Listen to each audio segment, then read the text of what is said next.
কি করতেছো? কি করতেছ? ওই যে মাছ বাছতেছে। তুমি আনলে মাছ? ফুটা মাছ রে বউ, আনতাম না খানে, যে সুন্দর মাছ। খাটলাম হাইটে এখন বুয়াইলাম। দেওয়া যায় এখন ভাজা করে ফেলবে। ভাজা।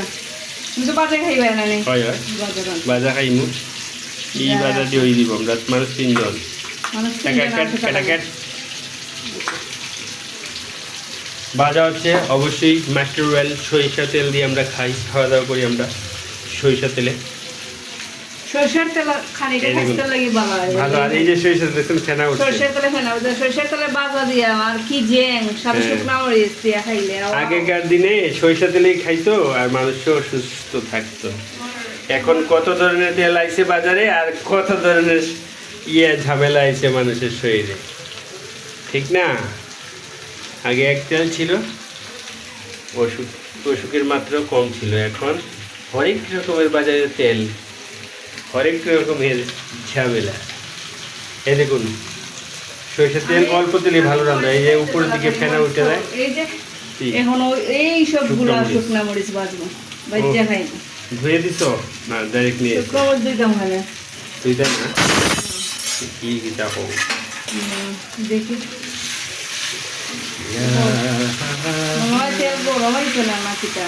ওই যে আইসে না, সরষের তেলে তো এমনিতেই উঠবো।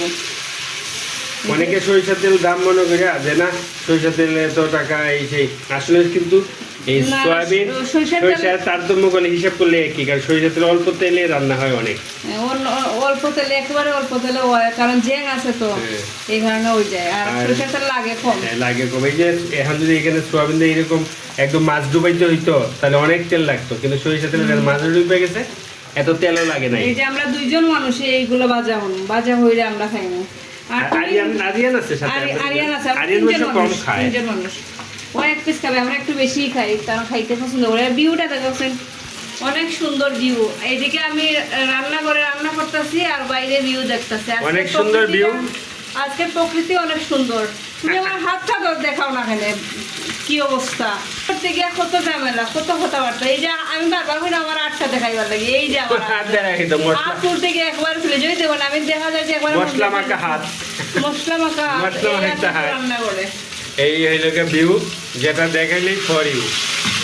ঠিক আছে, এই যে আমাদের রান্নাঘরের পাশ থেকে এই ভিউ। এই যে বাজারের অবস্থা দেখাও, দেখা যাচ্ছে। আমরা সিলেটিরা বলি পুটা আর সবাই বলে সরপুটি। আর আসলে সরপুটি আর ফুটা যাই হোক, আমরা সিলেটিরা এইরকমই কই, কিন্তু এটা থেকে অনেকগুলো তেল বাড়ায়, মানে তেল বেশি, তারপর অনেক সুন্দর কালার হয়েছে। তো আজকে রান্না বান্না এই চলতেছে, মাছ ভাজা খাইমু। তো সবাই কিন্তু ভালো থাকবা।